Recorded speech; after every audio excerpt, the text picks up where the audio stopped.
तो आज की तारीख बड़ी खास है, 5 अगस्त। आज के दिन ही साल 2019 यानी ठीक 4 साल पहले संसद में एक बिल के जरिए मोदी सरकार ने धारा 370 को हटाकर जम्मू कश्मीर में एक देश एक विधान एक संविधान के नारे पर मोहर लगा दी थी और जम्मू कश्मीर को मिल रहे विशेष राज्य के प्रावधान को खत्म कर दिया था। अमित शाह ने ठीक 4 साल पहले, याद होगा आपको, लोकसभा में कहा था कि वो आपको सुनाते हैं उन्होंने क्या कहा था, फिर संविधान में क्या बदलाव हुआ और इसका असर 2024 के चुनाव पर क्या पड़ेगा, इस पर चर्चा करेंगे। भारत के संविधान और जम्मू कश्मीर का जो संविधान बना था उस वक्त, ये दोनों संविधान में बहुत क्लैरिटी के साथ की है। जम्मू कश्मीर ने भी इसको स्वीकार किया है कि वो भारत का अभिन्न अंग है। मैं जब जम्मू एंड कश्मीर बोलता हूं, माननीय सदस्य, इसलिए एग्रेसिव हूं कि जम्मू एंड कश्मीर के पीएको को आप भारत का हिस्सा नहीं मानते हो क्या?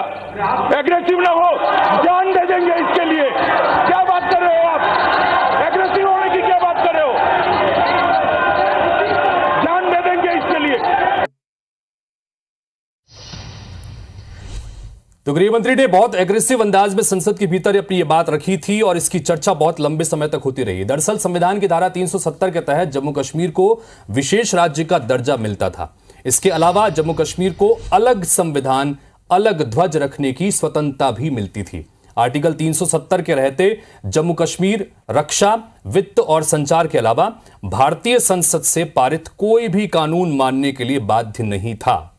लेकिन धारा 370 हटाए जाने के बाद जम्मू कश्मीर से विशेष राज्य का दर्जा छिन गया। बड़ी सीधी सी बात है।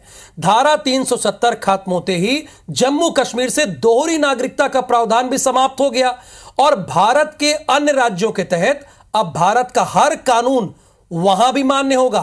भारत का संविधान पूरी तरह से यानी वहां पर लागू होगा। और इस ऐतिहासिक फैसले के बाद इन 4 सालों में घाटी में कई बड़े बदलाव भी देखने को मिले हैं। धारा 370 हटाने के बाद से लगभग 30,000 युवाओं को नौकरियां यहां पर दी गई हैं, ऐसा दावा करते हैं। धारा 370 हटाने के बाद से जम्मू कश्मीर में 188 भारी निवेशकों ने जमीन भी ली। लेकिन इस पर पक्ष और विपक्ष का क्या कहना है, आपको सुनाते हैं।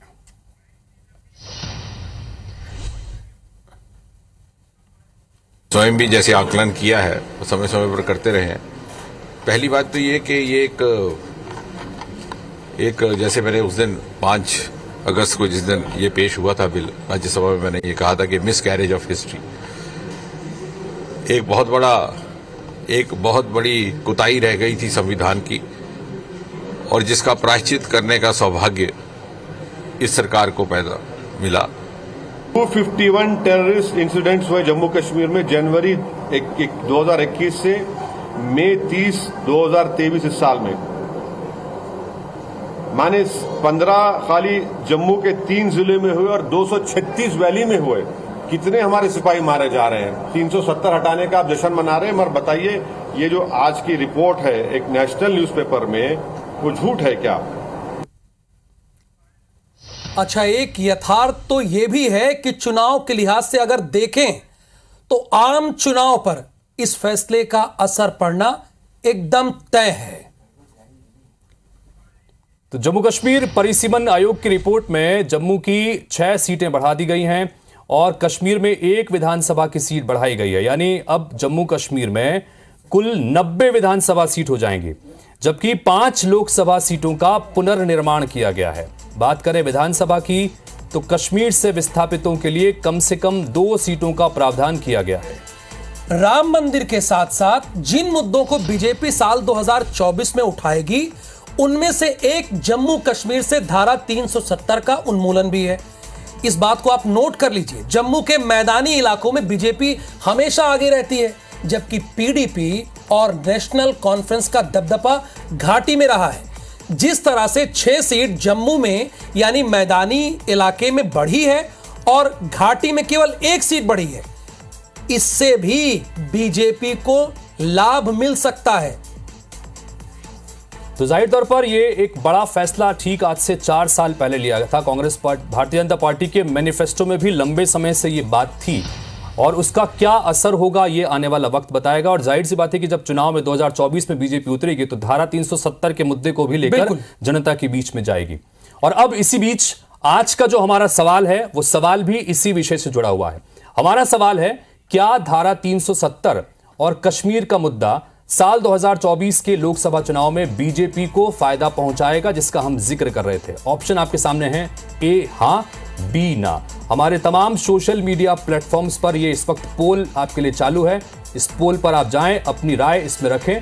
जो आपका नतीजा होगा, जो आपकी राय है, वो इसी बुलेटिन में आपको बताएंगे भी। साथ ही हैशटैग सरकार ऑन IBC 24, इस हैशटैग के जरिए भी आप अपनी राय इस बुलेटिन को लेकर, इस मुद्दे को लेकर लगातार रख सकते हैं। लेकिन हमारा जो आज का सवाल है, इस सवाल पर पोल लगातार जारी है। और हम इसलिए ये प्रयास कर रहे हैं कि सिर्फ हमारा इतना काम नहीं कि हमने वोट दे दिया सब खत्म हो गया, बिल्कुल नहीं।